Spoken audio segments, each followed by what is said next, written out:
Today on This Week in Health IT. I think it's really important to learn to write well.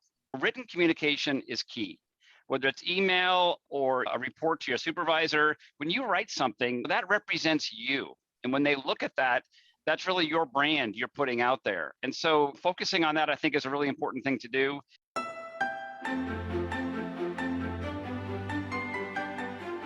Thanks for joining us on This Week Health Keynote. My name is Bill Russell. I'm a former CIO for a 16-hospital system and creator of This Week in Health IT, a channel dedicated to keeping health IT staff current and engaged. Special thanks to our Keynote show sponsors, Sirius Healthcare, VMware, Transcarent, Press Ganey, Semperis, and Veritas for choosing to invest in developing the next generation of health IT leaders. A great way to keep up with all the things that's going on at This Week in Health IT is going out and following us on social media.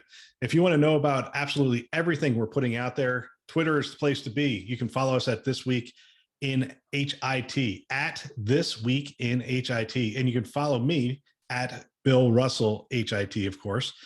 And we're having great conversations happening over on LinkedIn as well. You can find us at This Week in Health IT. We are touching on the highlights of all the great stuff we're releasing.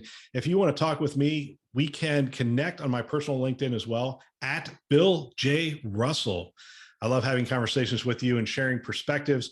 And sometimes I even get to share your thoughts on the podcast. If you are more of a watcher than a listener, you can go over to YouTube. We post all of our shows there except Today in Health IT, which is audio only, of course. All right, welcome to 2022 and Keynote, our new show. Dr. Milligan is here, and we are looking forward to a conversation with him. This show is going to be a little different than we've done in the past. As a lot of you know, we did the Influence show where we really focused in on the technology. We're going to still do that. We're going to go into some detail on some things, but we're also going to have more personable conversations, get a little bit more insight into the people we're talking to. So today we have Dr. Lee Milligan with Asante Health, CIO for Asante Health. Lee, welcome to the show. Good morning, Bill. Happy to be here. Thanks for having me. I would say welcome back to the show, but it's welcome to the show. So Keynote's new for this year, and you're sort of the guinea pig for the show. How do you feel about that? I think you always test things out on me. I'm starting to sense a theme here. I appreciate you doing it. You're also an advisor for the show, so you keep me on the straight and narrow. And when you saw this plan, you said, hey, that looks really cool. And so trying it out on you made a lot of sense. So it's real similar to what we've been doing with Influence, except normally what I would do is I'd send questions over ahead of time and they would be very focused on, hey, what are you doing around the staffing shortage? What are you doing around this? What are you doing around that? And we'd cover an awful lot of topics, but it felt like we just got to the surface of those topics. I'm not going to try to cover 10 topics with you and just get to the surface, maybe get a little bit deeper. And I also want to get some of the background. So as with all the shows, let's start with the basics. Tell us a little bit about your health system. Tell us about Asante Health. Yeah, Asante Health is in Southern Oregon. We serve 9 counties. There's 3 hospitals in our system. It's about $1.1 billion a year in annual revenue. Have about 100,000 ER visits per year and about 70,000 urgent care visits. And then thanks to COVID, we now have about 8,000 telehealth visits per month. We have an ACO called the Asante Health Network, and that's been active for a couple of years now. It's growing. At the same time, we're expanding as a system. We're about to launch on January 17th. We're going to launch 2 cancer centers we've been working on for 3 years. We're also adding a pavilion to our flagship hospital. It's going to add about 350,000 square feet. And we are doing some additional medical practice acquisitions, as well as additional Community Connect. We currently extend our Epic to 10 clinics and another hospital health system. We're an Epic shop, been on Epic since 2013, and I would say we're moderately mature on Epic right now. Yeah, so one of the things that came up, we did the webinar with Sky Lakes, and they were talking about the area that they serve, and it shocked me how much land there is in between hospitals in Southern Oregon. Do you have that same kind of thing? Do you have a pretty broad reach from a geography standpoint? Yeah, I would say we go all the way to the coast. We're a portion of Northern California. We are up to and including Roseburg, and then east all the way to Idaho. And depending on the actual subspecialty being served, it may or may not actually overlap with Sky Lake. So it's very broad. Wow. Do you consider yourself having to figure out how to do rural healthcare as well? It's kind of a combination. I think from a technology perspective, on the rural front, my biggest concern is around bandwidth and folks being able to be online. As we push out our telehealth initiatives and other digital initiatives, it's great for those who can flip up their iPhone and they live in town. But for those who are way out on the coast or they're a bit more remote, I am concerned about our ability to connect with those folks. One of the interesting things for me, we had a hospital in Eureka, California, and I imagine my story there is similar to yours. We only had 2 carriers to choose from to go to our hospital. Do you have more than that, or is that sort of your story as well? No, we have a lot more than that. Southern Oregon has grown up quite a bit since I moved here. I moved here in 2000, and when I got here, there was 1 airline. Now there's 7 airlines, and they've expanded the runway quite a bit. And so, yeah, it's definitely grown up quite a bit in the last 20 years. It's good to have choices. I've seen your resume, and your path was an interesting one to get to this role. How does someone go from, I mean, I don't know how far back you want to go. So let's say Erie, Pennsylvania to CIO of Asante. Yeah. So when you grow up in Erie, all you want to do is get the hell out. But you know, there goes our Erie audience. They're gone. Yeah, right. But now in hindsight, I look back, Bill, and it was a great place to grow up. Great people, great space. You know, I even think about like my elementary school. I went to elementary school called Asbury. It sounds very quintessential for Erie, Pennsylvania. But there was a kind of a sanctuary right next to Asbury called Asbury Woods. And they would take us on hikes through Asbury Woods twice a week as in elementary school. And so it was really a great place to grow up. In terms of college, I really entered college totally unprepared. You've heard part of my story in the past. I ended up taking some time off from college, did a variety of jobs, worked at the Gap, worked at Beacons Moving Corporation. I worked as a bricklayer's assistant for quite a while. And then I was a mail clerk at a law firm called Latham & Watkins for quite a while. But eventually I stumbled into— Lee, I don't remember seeing all those things on your resume. Yeah, these are the ones I don't actually usually point out. Right. But where I was going with that is eventually I stumbled onto a terrific gig as a summer camp counselor in a place called Camp Cuyamaca, which is 30 miles east of San Diego. And it was there that I had the opportunity to interact with kids who had muscular dystrophy. And really it was my first opportunity ever to interact with kids who had any kind of medical scenario. And over the course of that summer, it completely changed my mojo and my thoughts about college and what I wanted to do. I ended up going back to school with a lot of clarity around what I wanted to focus on. And that's really how I got back into school and eventually pursued my medical degree. Wow. The path to the CIO, newcomers always ask me, it's like, what do I need to do today to become a CIO? And one of the things I tell them is the paths to getting into that chair are so varied. And yours is pretty varied as well. I mean, just that portion of it alone is pretty interesting. You didn't study technology, you didn't study programming or anything to that effect. You went the physician route. Is there a direct path to the CIO chair? And talk a little bit about your path. Maybe in some systems, probably not in most, certainly not in mine. I do think it comes down to the classic 3 things: people, process, and technology. On the people front, it's really about effectively interacting with others. And that's all about developing your EQ, or the low budget version is don't be a jerk. And I also think it's really important to learn to write well. Written communication is key. Whether it's email or a report to your supervisor, when you write something, that represents you. And when they look at that, that's really your brand you're putting out there. And so focusing on that, I think, is a really important thing to do. I also think speaking effectively is key. And I'm not just talking about big speeches that you give, but really every time you speak in front of your CEO, you're re-auditioning for your role. And every time you speak to your subordinate, and I learned this the hard way, they amplify what you say. So you have to be mindful of what you say and make sure that you're saying things in a way that really makes sense. I think from a process perspective, Bill, we always have to be curious and always have to ask, are we doing this the right way? Is there a better way to do this? And be hyper-focused on that to the extent you can. And there's many different ways to do things better. Sometimes you can have a de novo creation of doing something better. Oftentimes you shamelessly steal. Whatever you have to do to make sure tomorrow you're doing it better than you did yesterday, I think is key. And then from a technology perspective, as you pointed out, I didn't come to this role with a big technology background, but you have to learn enough about it so that you can provide wisdom and guidance around strategically where you're going to go. And that takes work. And so I would say that no matter how you landed, or no matter how you're heading towards this trajectory, understand where your strengths and weaknesses are and make sure to make a conscious effort to shore up the areas that you think you'll need once you get to that role. One of the things I tell people is it's a leadership role. The CIO used to be a technology role, speeds, feeds, RAM, all those things. But now it's a leadership role. And people say, what's the best thing you can do? I'm like, go volunteer somewhere as a leader. And Yeah. the reason I say volunteer leadership, and I'm going to ask you, like, what was your first recollection of being in a leadership role?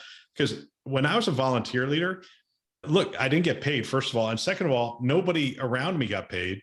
So I couldn't do it by title. I couldn't do it by compensation. You have to lead by communication, by vision, by connection with people. It's a completely, but once you learn that, once you can do that, and then somebody gives you a title, you're like, oh, well, I mean, I'm not even going to rely on title because it's not that effective anyway. Yeah, it's all about relationships, 100%. One of my first experiences with leadership was being on the board of directors for our medical group here, which wasn't a huge group, about 300 docs. And it was an unpaid position, of course.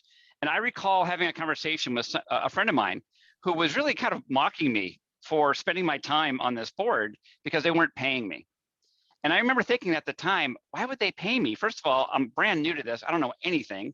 And second of all, it's a great learning opportunity. I was learning so much about how to conduct a meeting. I mean, just the basics, the politics within a meeting like that, high level strategy. And so it really is all about taking advantage of those opportunities that present themselves, whether they pay or not. Yeah. You come from the physician background. Does the relationship with clinicians change somewhat when you move into administration and then when you move into the CIO role? Yeah, I think to a degree. I know these docs really well. We've been up to our knees in crazy patient scenarios at all hours of the night, but they do give me a lot of grace, I think, because we know each other so well, probably more grace than I deserve, frankly. But they always ask me two questions. The first question is, are you still practicing? And that's really geared at identifying whether they can still relate to me, I think. And the second is, do you like what you do?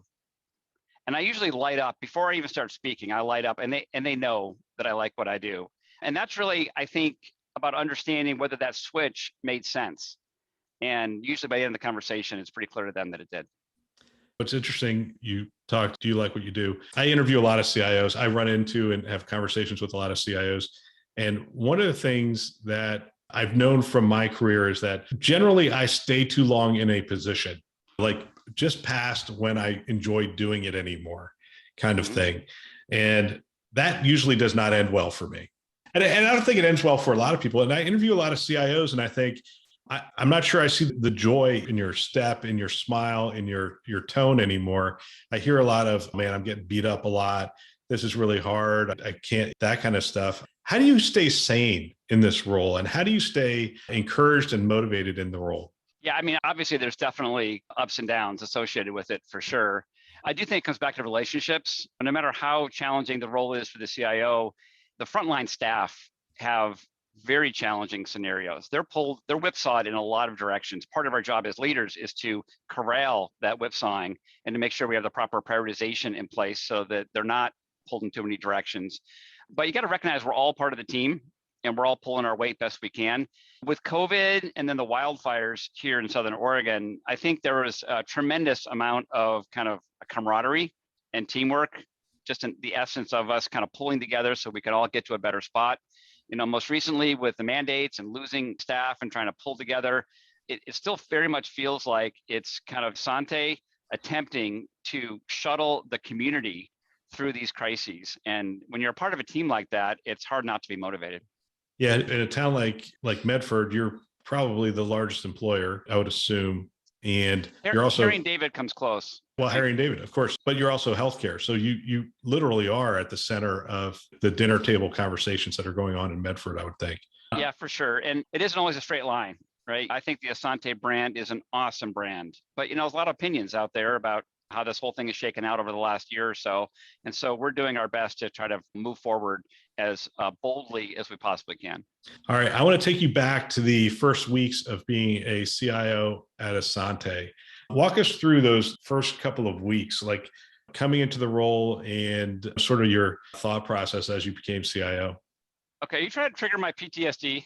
I'll tell you, every now and then people ask me about the first couple of weeks when I was CIO. And so I'll start us off here with a little truth telling. I would go to a Bible study with a bunch of guys and they said, is there anything we could pray for? I'm like, you could pray for me because I have no idea what I'm doing in this job. It is so hard. It is so beyond me. I remember saying that. They just looked at me and go, aren't you the CIO for this hospital system? I'm like, yeah, it's such a big job. I mean, I have to meet with 100 docs. I have to meet with, the list of people I had to meet with in those first couple of weeks. And I was new to healthcare. Yeah. And so they'd say, hey, you're meeting with, you're meeting with an oncologist. And I'd go, okay, what does an oncologist do? And they'd look at me like, are you kidding me? And I'd go, I'm not from healthcare. I literally don't know what all these things are. Now I know what an oncologist is, but they would say some of these practices and I'd go, what part of the body do these people work on? Yeah. So, when this whole thing shook out, when I got the call from my CEO, it was his first day on the job. And so I get this call, tells me the position just opened up, and he asked me what I thought. He didn't want to just ask me to fill the role. He wanted to have a conversation about this, and which I thought was smart. And so I expressed to him kind of the characteristics and skill sets I thought were necessary to be successful in this role. And then eventually he asked me to step in on an interim basis, but I didn't accept right away. I negotiated with him, I think in good faith. I said, listen, you need this person in this role to be successful. If I step into it, I certainly want to be successful. Asante needs this person to be successful.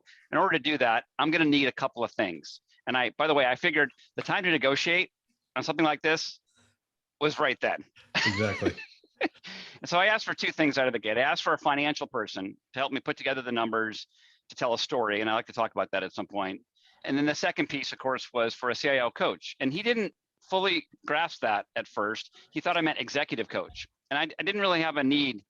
I didn't think for executive coach. I really wanted a CIO coach, somebody who had been down this road before, understood the nuances of the role, and who I could reality check my world against as I navigated this. And so he, to his credit, understood that after a conversation and approved both.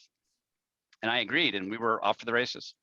Wow. So you step into that role. Clearly, there's a little bit of insecurity in some areas. What areas were you most concerned about your ability to handle the role? Yeah, I think any CIO, no matter what your background is, you have to do this honest assessment of what you bring to the table. And I don't care if you came here via operations or technology or clinical. You walk into it and you have one piece down really well.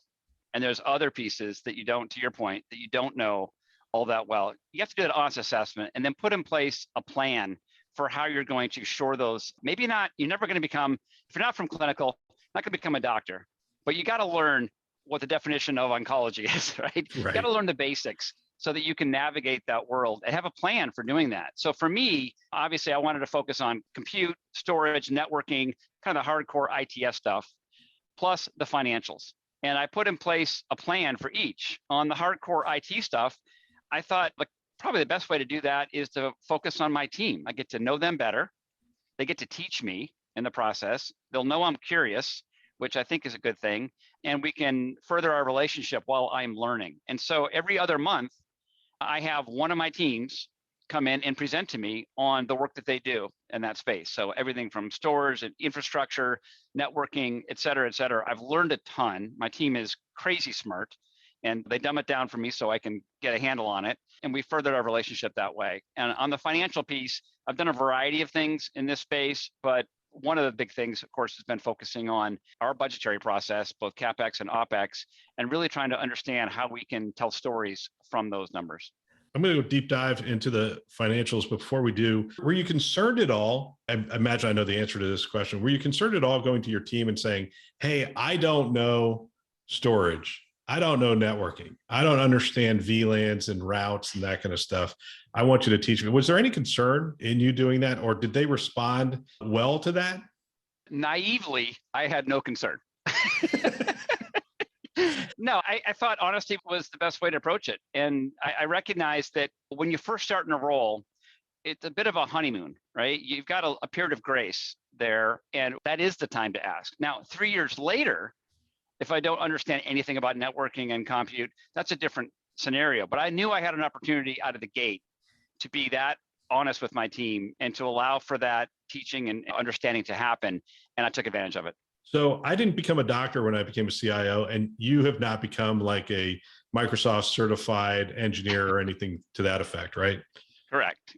That is correct. Although, in fairness, I did spend 5 years working as an analyst, essentially building out a variety of Epic builds that came into production. And going through that process, becoming certified through Epic to do that, and learning about change management, how you can easily break production, and working through the nuances of configuration of Epic was a really helpful thing, because one of the challenges as a doc walking into this role is gaining credibility within the technical side, right?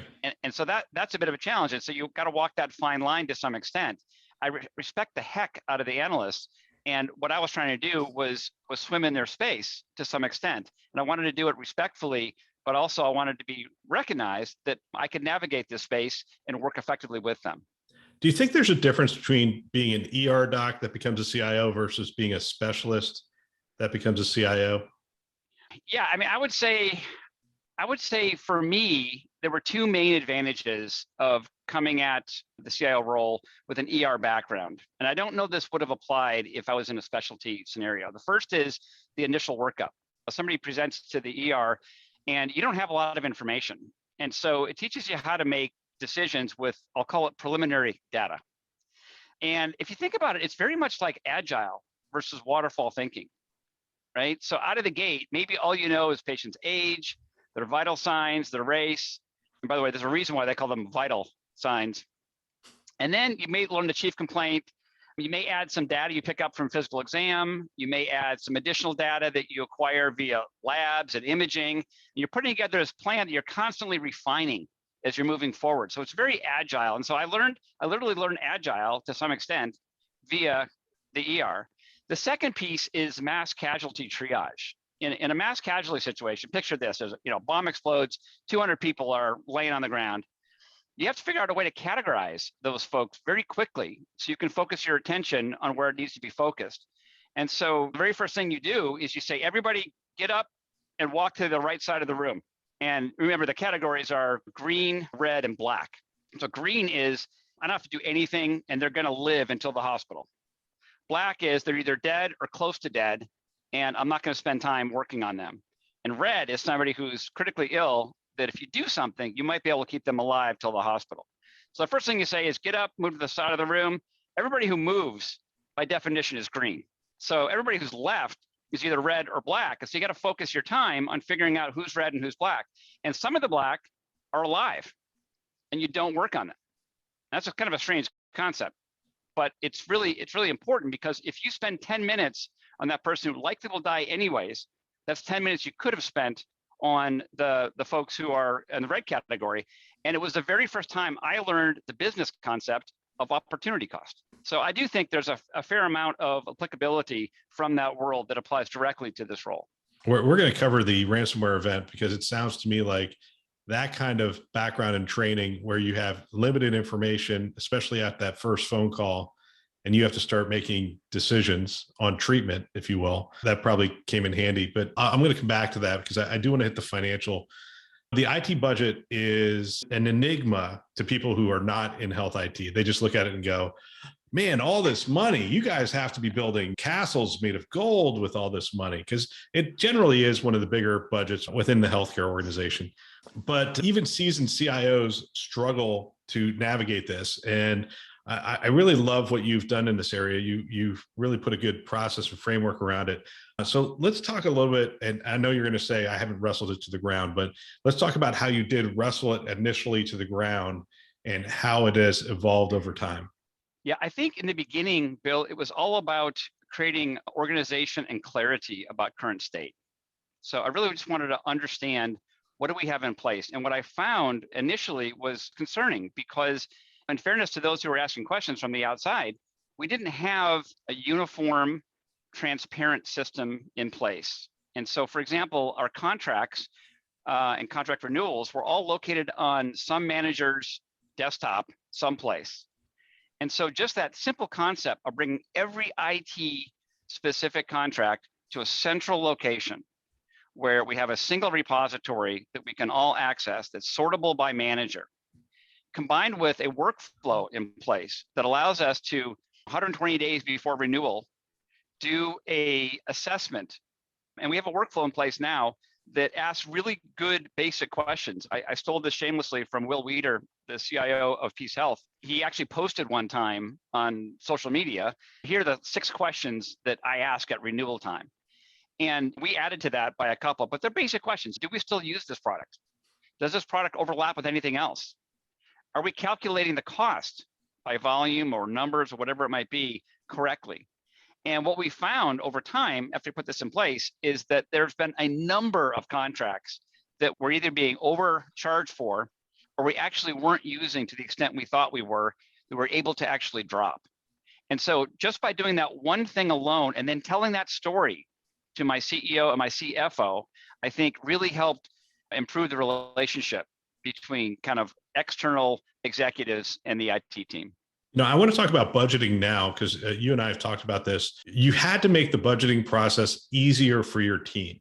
And we all go through this, right? So when it comes budgeting season and our team, just they're you could see their countenance just go like, oh my God, on top of the work we're already doing, we now have to do this. And I have to go to this spreadsheet and this spreadsheet and this thing and pull all this together for you. And this means I'm working nights and weekends to do all this.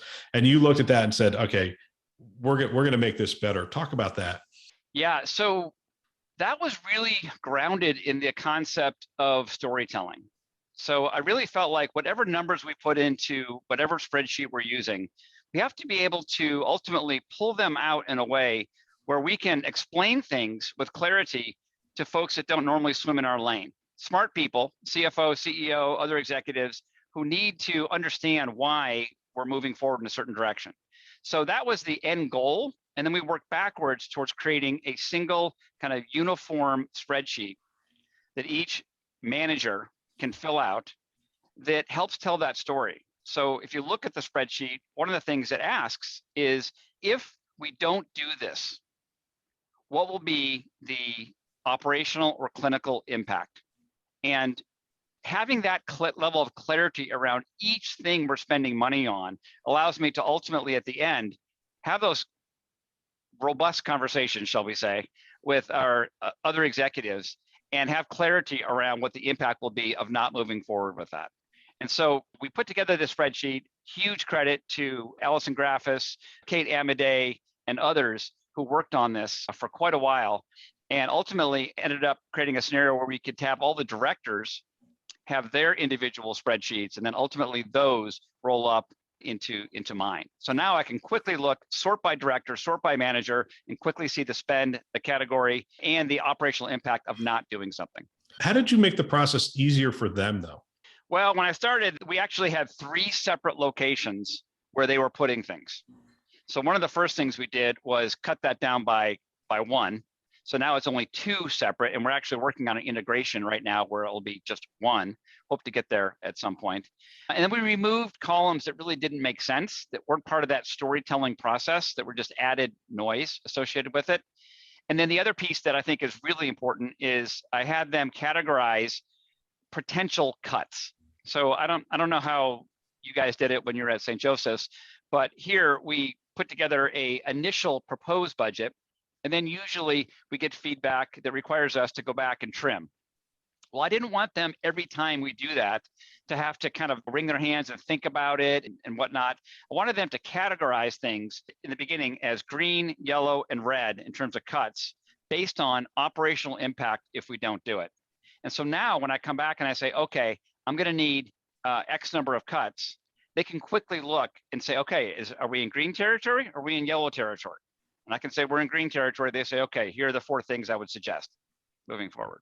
Interesting. One more quick point about that. And just to give you an example of kind of how this stuff ultimately impacts how we spend, most recently, this last budget season, I was trying to add some additional dollars for information security, as you might imagine. And I wanted to add 3 things. I wanted to add an FTE, I wanted to add a offsite storage, and I wanted to add NDR, right? We chose extra hop.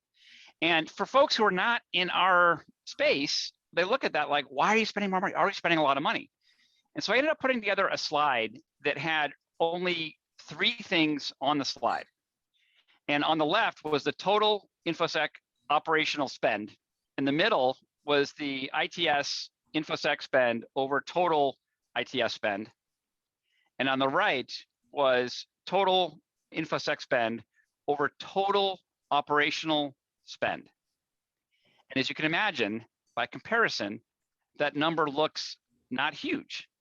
And when I show that number and I combine it with the risk to the system, then asking for those three things actually became fairly straightforward.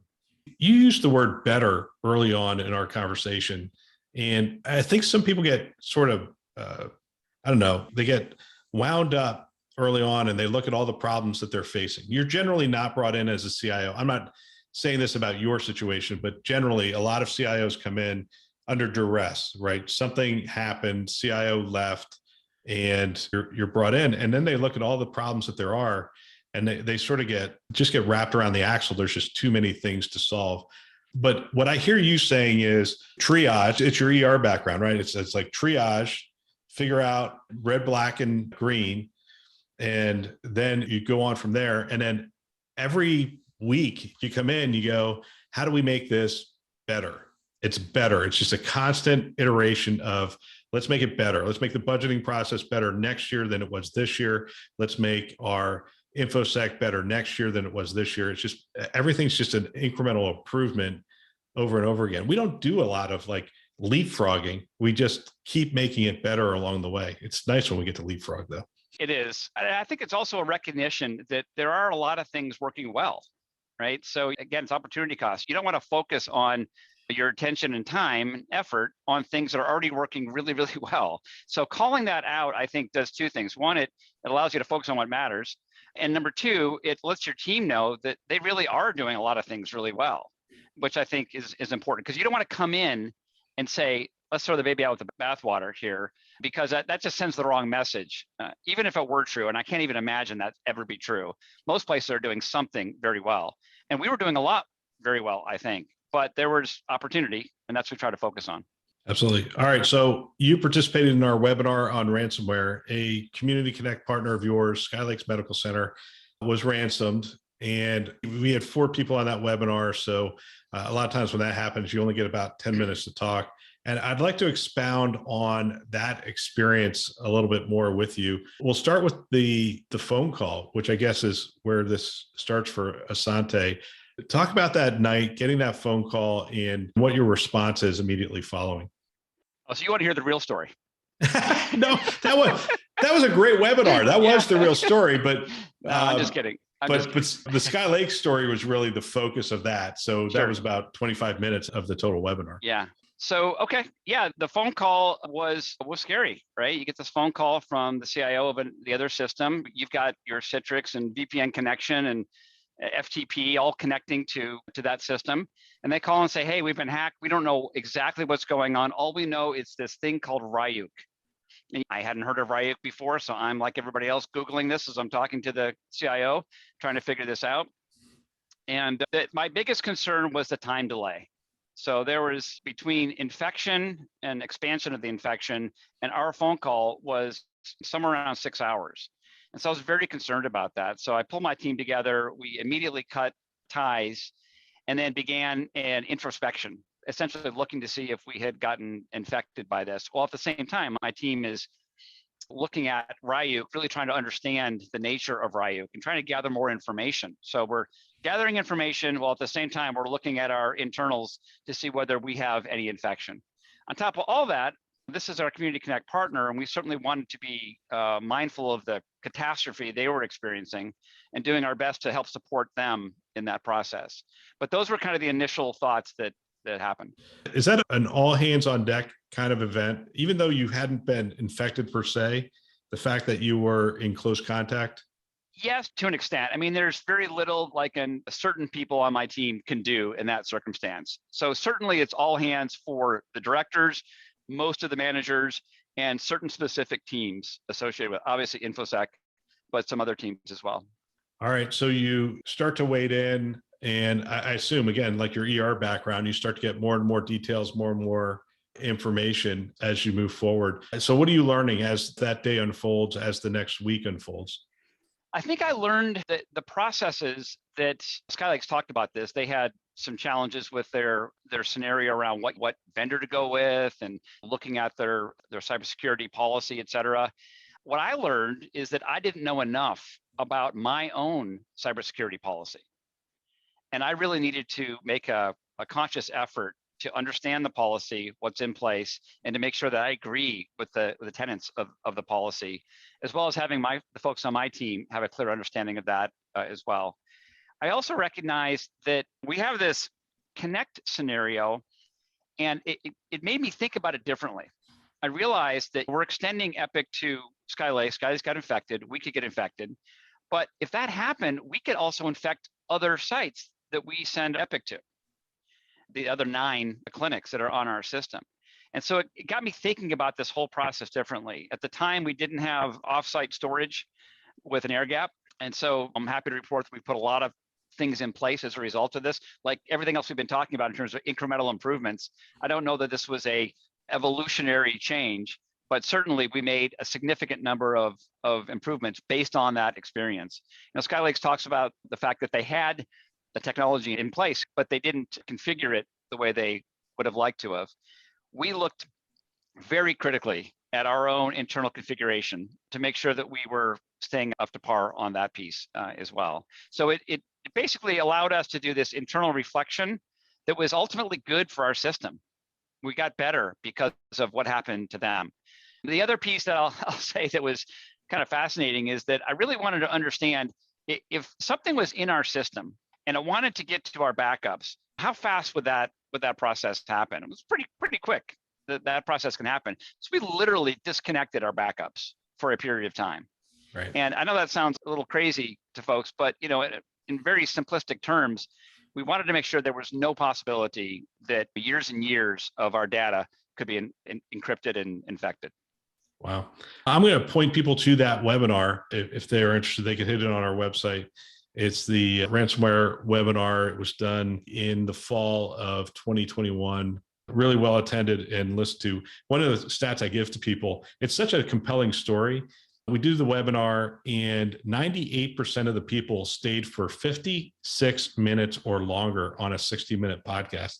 And they're like, you're kidding me. I've never heard of that kind. And I'm like, it's a compelling story. I mean, it's almost like a I don't know, a suspense novel that's sort of unraveling as we tell the story. And it just happens to have a bunch of educational components in it, but it really is fascinating. It's a John Grisham novel, basically. It is. And unfortunately, it is those events that cause us to step back and go, oh, do we have all the disaster recovery we need? Do we have all the cybersecurity we need? It usually is the events. I know for us at St. Joe's, we had a breach two weeks into my tenure as CIO. Oh, man. And I'm sitting there going, okay. And it was man-made configuration error on a server, a SharePoint server, and it was sending information out it shouldn't have. But it was a great opportunity because when you have those opportunities, as they say, never let a good crisis go to waste. You get a chance to step back and say, are we doing the right things? Do we have the right process, procedures, investments, technology, partners, insurance contracts, I guess, is one of the things we learned from this one. All right, let's focus towards the future a little bit. As you look forward to 2022, what's top of mind for the role of CIO at Asante Health?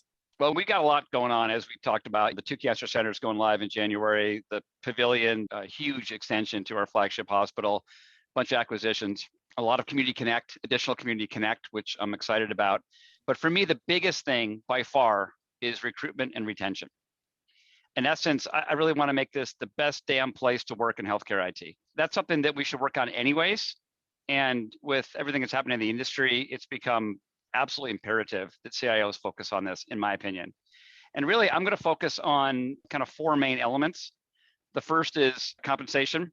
You got to get this piece right. And one of the pieces we're doing on this is we used to do a every 2-year industry assessment. And I've worked with HR, and now they're willing to do that every 6 months. And I recognize you can't monetize your way out of a retention issue, but you have to pay enough so that you take the money piece off the table. You can focus on the other elements associated with it. Flexibility. Our folks they're juggling kids, home life, COVID. as you talked about locally here, the wildfires. And as leaders, it's really up to us to create an environment where it's flexible enough where they can balance those things and then be able to also work on the work. Balance itself, I think a combination of balance of, delivery of product with the development of relationships. I've noticed that my staff, the more they get to know one another, the more they get to support one another, the more they're able to be effective in their roles. So striking that balance. And then lastly, really professional growth and satisfaction. One of the pieces that we're trying to get right here is the role around the Epic analyst. In our system, we now have an associate Epic analyst, an Epic analyst, and a senior Epic analyst. And we didn't always have a level of clarity around those three roles, particularly the senior Epic analyst role. And so I've had the team and myself working on that to get that piece right. Previously, for example, we had a cap on the number of senior Epic analysts that we had in our system. And that cap just seemed gratuitous. It just didn't make sense. And so we lifted that cap because the reality is that if somebody has good experience and is really good at what they do, technically savvy, they shouldn't have to wait till somebody leaves or dies to be able to move into that role. And so that's been received very well, I think, by staff. We're also doing extra stuff like we've provided LinkedIn Learning, for example. I think it used to be called lynda.com and LinkedIn acquired it. That's been really well received by the staff and they're using that as well. And then we're trying to encourage advanced degrees for folks and try to support that and actually pay for at least a portion of that. One of my Epic analysts recently got her Master's of Healthcare Operations degree. So you might think, gosh, how does that apply to an Epic analyst? Well, understanding how the business of this world works can only help an analyst do their job better. So really focusing on those four elements for my team and looking for creative ways to make this place the best damn place to work in healthcare IT. So if somebody's listening to this and they go, wow, that sounds like the place I want to work, how do they find out more information about getting an IT job at Asante? I would encourage them to email me directly, lee.milligan@asante.org, and I'd be happy to point them in the right direction.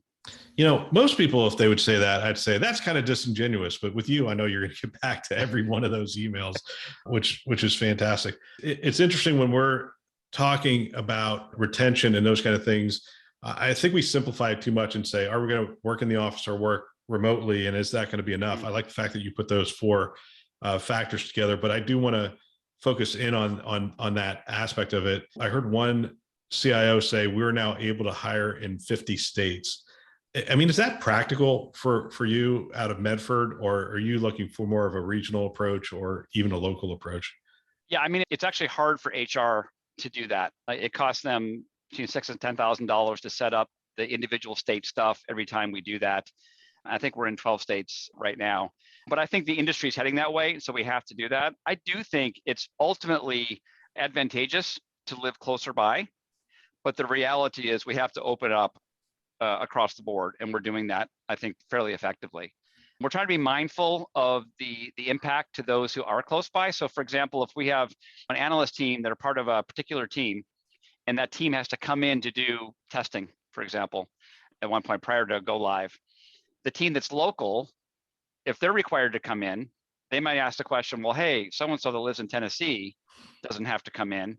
What's going on there? So we're grappling with those questions right now. We did pull together a team, an internal team within IT, to look at this exact issue of how staff can stay connected to one another and stay connected to leadership, despite the fact that we're in this distributed model right now. And that team is formulating right now some recommendations.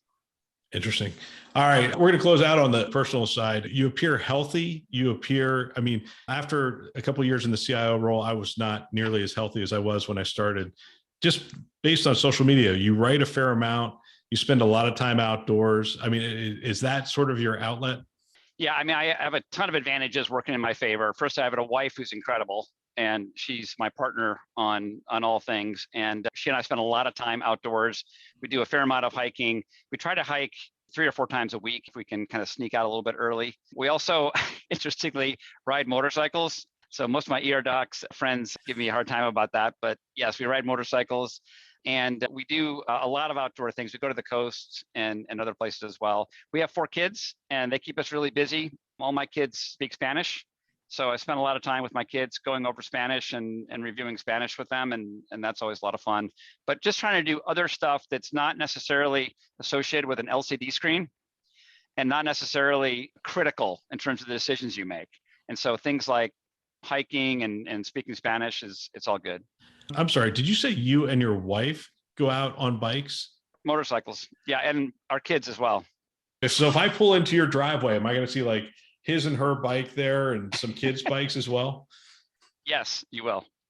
Wow. For an ER doc, man, I heard some of those stories. So our hospitals were in the LA market and those kind of things. And you could actually split lanes in Southern California. And if people don't know what that means, essentially you could drive on the white line in traffic, which can save you a lot of time, but it can also be amazingly dangerous. And some of the accidents in Southern California from splitting lanes is, so as an ER doc, I assume you get more than a little heat from your peers.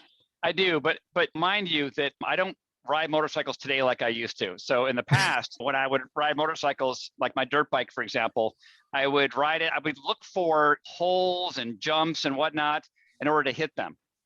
And nowadays, I look for those same things in order to avoid them. Avoid that. Yeah. So,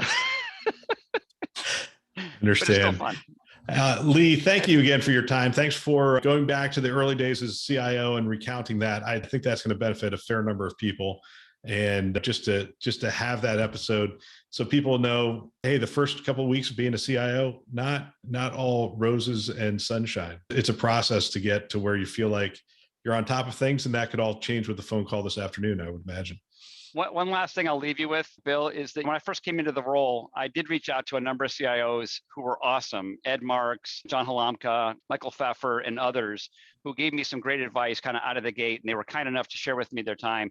If any of your listeners are headed on this trajectory or are newly into the CIO role, I would be more than happy to spend time with them and share with them personally kind of some of the tidbits I picked up along the way. Fantastic. Lee, thanks again for your time. Always great to have you as a guest. What a fantastic discussion. If you know someone that might benefit from our channel, from these kinds of discussions, please forward them a note, perhaps your team, your staff. I know if I were a CIO today, I would have everyone on my team listening to this show. It's conference level value every week of the year. They can subscribe on our website, thisweekhealth.com, or they can go wherever you listen to podcasts, Apple, Google, Overcast, Spotify, Stitcher, you name it, we're out there. Go ahead, subscribe today, send a note to someone and have them subscribe as well. We want to thank our Keynote sponsors who are investing in our mission to develop the next generation of health leaders. Those are Sirius Healthcare, VMware, Transcarent, Press Ganey, Sempris, and Veritas. Thanks for listening. That's all for now.